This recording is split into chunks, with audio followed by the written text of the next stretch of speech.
And then there is this section in your statement, and I'm not criticizing you.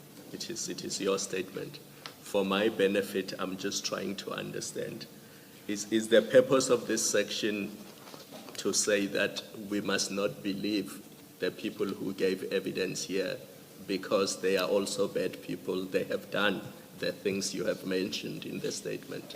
I'm trying to understand what the purpose of this section of the affidavit is and what we as the Commission should do with it. So if you can just assist me there, and it's not a criticism, it's just so that I understand why we are dealing with the things that are mentioned in this specific section. The purpose, obviously, is to highlight the behavior of the Chief of Police. He came here as a victim, and I don't know whether he disclosed, because I was not listening to the Commission, he disclosed that he was suspended for sexual harassment. I don't know if he disclosed that. So it's to bring to the attention of the Commission that in as much as he is suspended or he appeared here and he made allegation, for me, he's an aggrieved person. He's an aggrieved person. And that's why I'm making this statement that an aggrieved person would say anything to tarnish one's reputation or legacy. That is the purpose of the paragraph. Thank you. Now I understand. But Yes, Commissioner. Yeah. I mean, in the back of that answer where you say you're telling us all of this to show us he's an aggrieved person, but your evidence is nothing was done to him from these things that you list. He got away with it.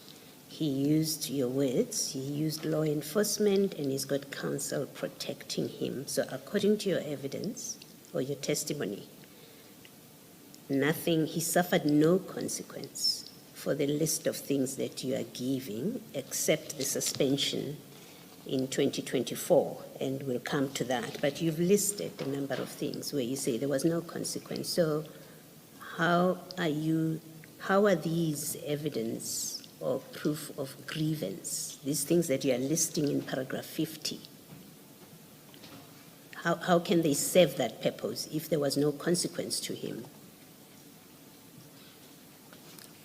I think we discussed the issue of consequence management from my side, and I've explained that my hands are tight or were tight because I've been blocked through and through to deal with him.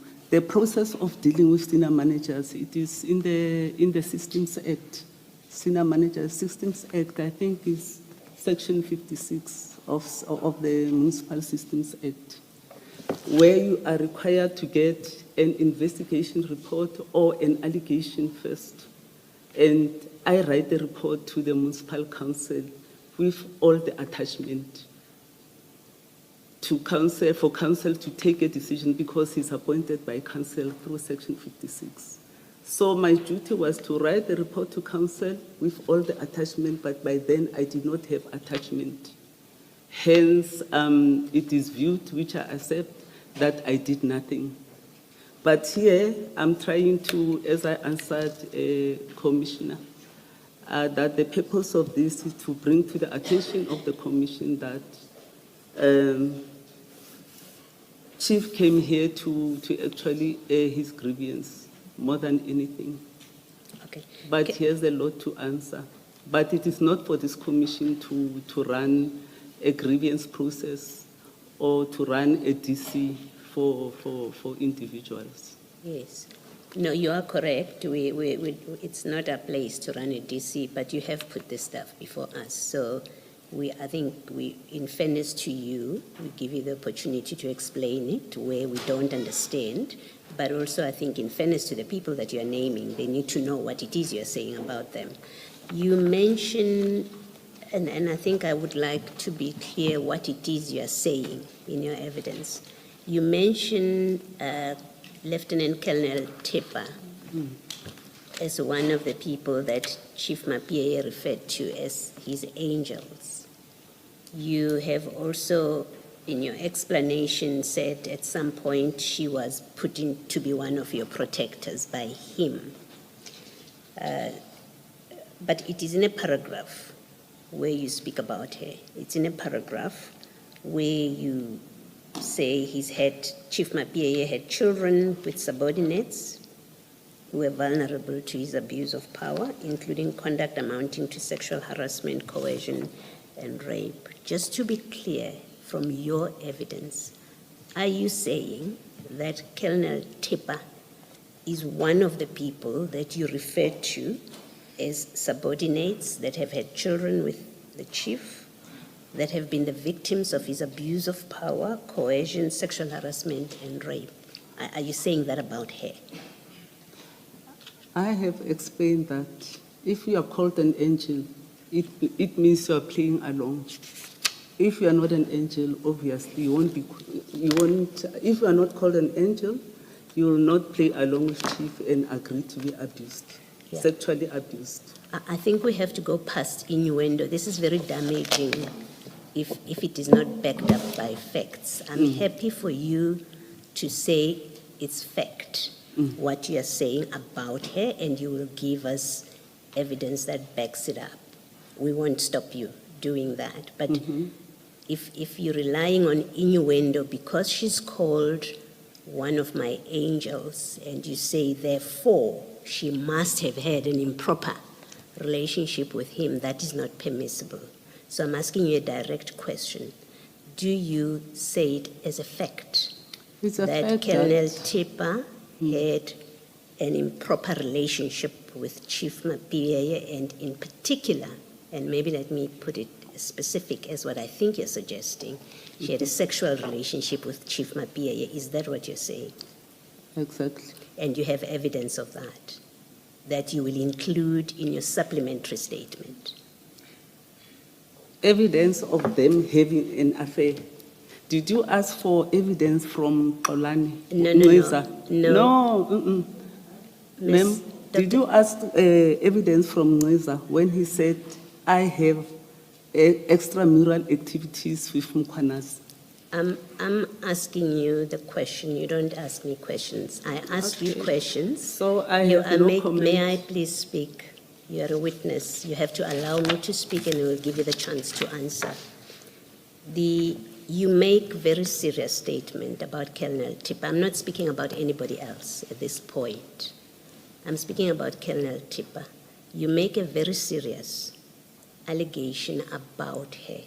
And what I'm asking of you is, if you know as a fact, can we have it in your statement if it is a fact? Because Colonel Tipper will have to deal with this. Thank you very much, ma'am. Colonel Tipper herself also, she said, I have a close relationship with Muanazi. And I never, in the statement, you asking, or the commission asking them, that do you have evidence that I have a close relationship with Muanazi? Okay.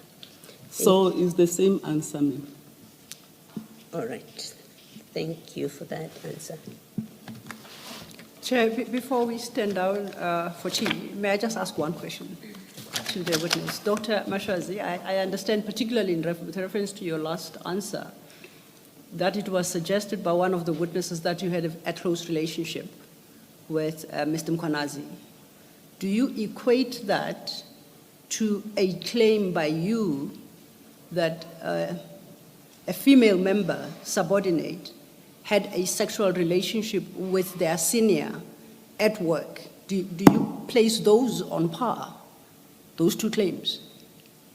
I cannot comment on that. No, you are the one making the statement, so I want to know whether are they the But same? I don't want to comment on that, Commissioner. Thank you. Okay. For the record, Doctor, it was actually Commissioner Baloyi Commissioner Baloyi. who engaged Mr. Nqiza on the nature of the relationship. So I'm just saying, for the record, it should become clear that the statement did not just pass without engagement. Commissioner Baloyi engaged Mr. Nqiza to get an idea of what exactly the proximity, I think that's the word Mr. Nkiza used, what exactly he meant by proximity. So Mr. Nkiza was engaged on that issue, for the record. And also, a video was played in which Brigadier Muanazi went so far as to say that he would die for you, he would take a bullet for you. So some evidence was led with regard to the nature of the quote-unquote proximity or the quote-unquote relationship, not suggesting a sexual relationship, improper relationship, or anything. So some objective evidence was led as to what, in the end, we will make of it. We will decide at the appropriate stage.